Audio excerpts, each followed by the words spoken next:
Welcome to HortTube. My name is Jim Putnam. In this video, we're going to show you some things in the garden that are looking pretty good here in Raleigh, North Carolina, Zone 7B. We were out of town for a little over a week. It's like 8 days or something like that. You come back this time of year when the temperatures are in the 70s or low 80s and the nights are warmer and things just absolutely explode, and that's kind of what we've come home to right now. It's been kind of a strange year because the really early flowering things went off really early, and it kind of left a gap here where the perennials are just coming up. So it's, it's a little bit, and we noticed that when we were in South Carolina, we were in Georgia, a few different places, we noticed the same thing. It's kind of been a little bit of a gap this year just because early things were really, really early. This Burning Love Leucothoi just continues to absolutely blow us away. It bloomed like crazy.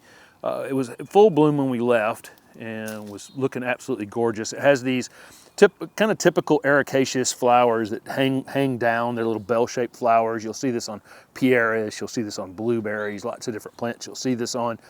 The flowers are finishing up. You can see they've, a lot of them have kind of fallen off at this point. And then this plant just starts to leaf out with this incredible purplish kind of colored foliage. It'll get darker and darker as it goes until this plant becomes entirely this color, really. So it's really a four-season plant. We'll see this new growth color up like this. We'll see it kind of green back up a bit during the summer. During the fall, it colors back up again. By the end of winter, it's back to green and is in full bloom like this. It's just constantly doing something. Right next to that, we have this blue-eyed grass. It's not actually technically a grass. This thing just flowers like crazy. I highly recommend these. They're very long bloomed, incredibly showy, really just a great plant for great texture. You can put this next to anything with a broad leaf on it and it'll look really fantastic. Ours is in part shade conditions here. It's getting pretty good sun really until about early to mid-afternoon, and then it's in the shade the rest of the day, and it just really, it just blooms and blooms and blooms. Looks great. When it stops flowering, it's almost like a blue fescue or something like that, so it just looks like a little decorative ornamental grass after it stops flowering. One of the things we kind of constantly have to do is pull these maples that come up from our neighbor's maple over here. I think that may be actually a ligustrum. A little bit of weeding to do out here, and we still need to mulch. We're behind on a few things because I've been out of town, and we were sick for a little while, and that's kind of put us back a little bit, but we're going to get it mulched in the next week and a half. This incredible Columbine was one that we put in the ground last year, and when we left, I don't even know that we had noticed that it had come back up, and coming back home, it's got these three amazing flowers on it. There's a few perennials we're still missing here in the landscape that haven't come up or come back yet. That December freeze, some of our stuff had not gone completely dormant, so there's a couple of things missing at this point. Still hopeful that a few things will still come back that are missing, but if not, it's an opportunity, right, to find something new and put it in. So, but this Columbine is just really just an incredible, intricate flower. This was definitely the winter for violas. The violas are definitely more cold hardy than the pansies overall. Normally I put the violas in the containers and the pansies in the ground, and that combo with the violas being more cold hardy, if the pot freezes, they tend to hold up better. But with that December freeze, it really hurt the pansies pretty badly. But the violas have just been outstanding. And this purple viola looks fantastic with this Rosa's Blush blueberry. This is one of our favorite plants in the entire landscape. It's a native, it's a named variety of a native, or a named cultivar of a native. These draw in all of the native pollinators and our honeybees as well. And it looks like every single flower on this thing got pollinated. So it's just absolutely covered. It actually still has some flowers, still has some bees on it when I just walked over here. Here's the flowers, and it has that similar, you saw in the Leucothoi, the little dangling white flowers. And so then from there, they get pollinated, and there's the berries in the process of forming. We don't eat these. Of course, they're blueberries. They're completely and totally edible. But this one's out here for the pollinators. It's out here for the bees, and it's out here for this really beautiful color. It has the blue-green foliage, but all the new growth has this blush-colored or pinkish-colored new foliage on it, and that's why it's called Rosa's Blush. Beautiful, beautiful plant. I saw a couple of these tree formed somewhere not that long ago. I think it'd be a lot of effort to tree form one, but it was quite striking. It's just a beautiful plant, great texture, looks great next to this nightlight Chamaecyparis here, false cypress, looks great next to the Radiance Abelia over there. Just one of our favorite plants in the landscape. This spot along the edge of the driveway on the north side of the property is just a little skinny space between the driveway and the property line is just beyond the fence that's back here. And we've got several perennials that come up over the top of the fence planted back there, but it's a spot that's a little hard to garden with because the alley right beside it has a ton of invasive weeds that try to creep in here constantly. So we're constantly back here battling something trying to run through this. This Philadelphus or mock orange, this one is called Pearls of Perfume. I think it will be more and more available. I think the first time I talked about it, there were probably very few available, but I think over this year and next year, it'll become more and more available. You can see the incredible double flowers. So you typically see a mock orange is just gonna have a flat set of petals on it. And they're gonna be very short bloomed. A lot of these spring flowering shrubs, whether it's azaleas or in any of you, a lot of our spring flowering shrubs are just quick hitters. They bloom for 2 weeks and then they're just kind of past and then they're whatever they are after that. This one still had flowers on it in November. And so when I was told this thing would continue to flower, it would flower heavy like it's doing now, and then it would continue to have flowers on it through the summer and fall, I was skeptical, but it did. It absolutely did the entire summer and during the fall. It had just a few on it because it was a small plant. This year it has literally 10 times more flowers on it than it did this time last year, so I expect this summer I'll also have more flowers. But as it puts on new growth during the season, it just continues to flower, and it has these incredible doubles. I mean, they're just really, really striking flowers. And I almost wrapped that piece up without talking about the incredible fragrance. It's a very, very, very fragrant. It's one of the main reasons people love mock oranges so much.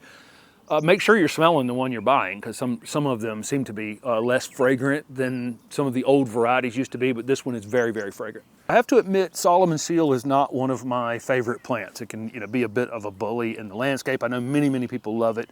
I actually like it more in containers than in the ground. We have one spot where it's kind of contained by the driveway, and the typical Solomon seal is very, very showy, but this is one of Steph's favorite plants, and so I picked this one up as a surprise for her in a rare plant auction. This one's called Amatacoro, and I'm sure I'm butchering that name, but you can see the difference between the regular variegated Solomon seal and this one, I think, between the two photos of it. This one's newly planted, so it's much shorter at this point, but it'll get taller in the future. It'll flower, but you can see how incredibly striking this one is, and it has kind of reddish stems as well, and those also stand out. We have several Alyssium in the landscape. This is one that we really, really love. This one's called Miss Scarlet. This one was found by a nurseryman down in Florida. Imagine you're riding through your nursery and normal Alyssium blooms with the blooms kind of on the inside a little bit. So they flower. They're great flowering plants. And they have these interesting flowers. They're amongst the earliest evolving plants, and they have these almost alien-like flower structures. Really super interesting, but normally the plant eats its own flowers a little bit. You don't see them all that much. So he's riding through the nursery, and this one has all the flowers on the outside of it, which is just completely different than what we see in other Alyssium. The other thing it has is a wildly compact habit. Most Alyssium will be stretching a bit. This one's in shade from about 2 in the afternoon on, and you would think it to be stretching a little bit more, but it grows as a little meatball all by itself. We haven't put a blade on this thing since it went in the ground. It's about maybe quadrupled in mass, doubled in height since it went in the ground. This is the best flowering we've seen on it so far. Didn't know after the December freeze how well it would flower, but looks absolutely fantastic. It's putting on lots of new growth. I expect it to be here this next year, and then the sky's the limit. It's part of our mixed border screen over here, and it'll get 6-8 feet tall eventually, but it definitely grows in this incredible compact habit. I don't think I'll ever have to prune this plant until it gets bigger than I want to keep it. We planted this Jekyll Bignonia last year. This is a native crossvine, and put up the video on this when I think I found this on discount at Lowe's. I think it was a clearance plant right at the end of the season, and put this in. This was Dr. Darrow find. I think he was on vacation when he found this one. It has a very different flower color, very, very vibrant flower. This is the first time since we put it in the ground. I don't remember when we put it in the ground, toward the end of summer last year, and actually just forgot to water it. It's hidden over here. It's behind a couple other things, and we just ignored it. And it went through some serious drought stress, but we found it in time, got it watered, and it's blooming nicely, considering it's the first year. These grow very, very fast, and once they get going, they'll cover this chain link fence in a hurry. And at some point, it'll have to have some control added to it. I know that about Bignonia, but this is one of our great natives, great for hummingbirds, great for other pollinators as well. Before I talk about the hydrangea, I'll get asked about this hosta. This hosta is called Dancing Queen, one of our absolute favorites. It's, you can see the size of the leaf on it. It'll just be bigger in time, but it just is a standout in front of this osmanthus and darker green things. Looks fantastic. This hydrangea is called Dear Dolores, and somehow it just didn't get hurt in that December freeze. Our other big leaf hydrangeas got knocked down, and most of the big leaf hydrangeas I see in our area are coming back from the roots, and that means most of the buds would have been killed on them during that December freeze. The remontant varieties, and this is a remontant variety, will reset buds and bloom anyway, so there's lots of those that have been on the market in the last few years, ones that will bloom on old wood and new wood, and this includes this one, but this one is blooming on the old wood. Somehow or another, it was in this little protected pocket here, and that wind that night didn't hurt it at all, and it's absolutely loaded with buds. This thing is going to be just solid blue. Of course, these can bloom pink or blue, depending on your soil pH, depending on aluminum availability. But here in our garden, I think last year this one was kind of a very light blue. And so that was, just reminiscent of whatever your soil type is. I don't really try to change the soil on those types of things. If I have one that blooms pink, they're just as beautiful to me, pink or blue. I know people do prefer them blue, probably as a group. But this thing, I'm just amazed by it. It just didn't get hurt. And our other two, are doing the same thing other people's are. They're just coming right out from the base. So looking forward to this thing showing some color in the next few weeks. I'm really excited that this peony is blooming this year. It has, I don't talk much in these videos, but I think you probably know if you've heard me that I love things with a story. And the story to this peony is that my son was working with a landscape crew for a while, for maybe like 6 months, and he worked out of a garden center, and sometimes they would throw things away. And one day he brought me this peony. It's called Do Tell, and it didn't look good at the time. It looked kind of rough, and this was last year, but put it here, nurse it back to health, and this year we have 2 blooms on it, and I just love that my dumpster trash has turned into dumpster beauty. I talked about the very early flowering shrubs, something like this Loropetalum, were super, super early, and then actually got a little bit of frost on them and cut them a little bit short. And so there's several things in the garden that were like that. And then, all the perennials, our perennial border here, which, wraps around behind these annuals that we just put up in a video, they're this tall. The Amsonia is early enough. It blooms super, super early. And some of the Texas salvias, or what are these, salvia? Yeah, Salvia gregii, that was the word I was missing there. They'll get started pretty early, but some of the other perennials are much, later during the season. And, so we're just in a little in-between time, which I'm not normally used to here. We get spoiled here in zone 7B, 8A-ish, where we can have something blooming all the time. And we do have things blooming out here, but normally there's, those shrubs flower right up to the point where all those perennials just kind of take over, or the annuals are a little bit bigger at that point. But they got a little crispified. We're going to have upcoming videos on all the conifers that are in the garden. And so we have a ton of little conifers that we've added over the course of the last 2 years. And now it's quite a collection. And they're all, all looking great right now. They all have that beautiful spring new growth on them, whether it's blue or gold or variegated or whatever. So looking forward to putting up that piece of content. This is a Golden Falls Redbud. I know I'll get asked because I'm standing next to it, so I like to point out sometimes the plants I know I'm going to get asked about.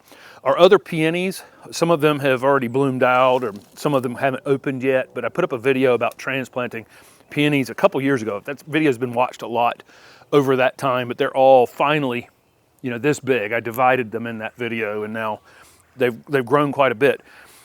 We have a lot of pruning to do. I did a lot of pruning during the winter time on the things that could be pruned in the winter. And now we've passed some of the early spring flowering shrubs, and it's time to prune those.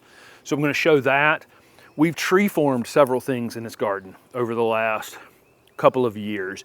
And when you tree form something and you make it a single trunk, if you do any pruning on the top of it, you force new growth down at the bottom. So those things need to be cleaned up. We'll show you some of that. There's a peach. This one's kind of interesting. This peach was in the garden 3 years ago when we started this project, and I dug it out of the ground and put it in this container, and it's taken a long time for it to recover. It was almost gone out in the front garden. It's covered in lichen.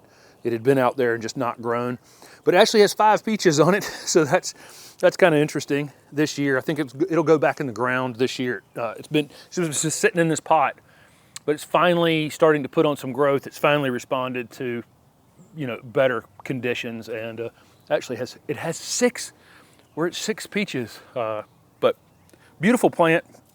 We're going to get it back in the garden. Well, there's a fig back here that's just too darn big, and it needs to move. And so there's going to be a video on transplanting this fig. Probably doesn't matter that the video is going to be called How to Transplant a Fig. Almost any woody plant will be transplanted exactly the same as I'm going to transplant this fig. So I think you'll get something out of it. If you need to transplant a larger shrub, that video will go up pretty soon. I got to get it out of here. I've got a tree-formed hydrangea back here that I've been in the process of tree forming for the last couple of seasons. I'm going to do an update video on that. It needs some pruning. It needs a little bit of better staking. And once the fig is gone, it's going to have a lot more sunlight to work with. We have lots of topiaries that I've done over the last couple of years. Some variegated boxwoods, several things that are in containers, and they're getting a little bit shaggy right this minute. So I'll put up some content on how to upkeep some of these topiaries, maybe go over how I created them in the first place, what I look for when I'm shopping for plants that I can turn into topiaries. Because if you buy these as topiaries already, or already, you know, in ball shape, you'll pay 3 times more than just buying a plant that, you know, that if you look for a straight trunk on it, you can go home and do it yourself and save quite a bit of money. Then we have some containers coming, and we have a lot of plants that we've picked out for containers, and probably sometime around the 1st of May is when you'll see that content. Containers are coming from Atlanta, from Michael Carr. We were down there and shot a video with him that'll be part of those containers coming, and some beautiful pieces that are going to end up on what will be a patio back here before the spring is over. And we've collected a ton of shrubs over the last month. So a lot of things going on in this garden over the next month and a half that we hope to get done and show you guys. So it's looking good. That December freeze definitely, you know, put a dent in lots of gardens everywhere. So, you know, let me know what's looking good in your garden this week. We're right here toward the end of April, and hopefully everybody's, you know, everything's starting to wake up and responding to the warmer weather, and hopefully some things will continue to peek up out of the ground that are still missing in our garden right now over the next few weeks. So thanks for following along.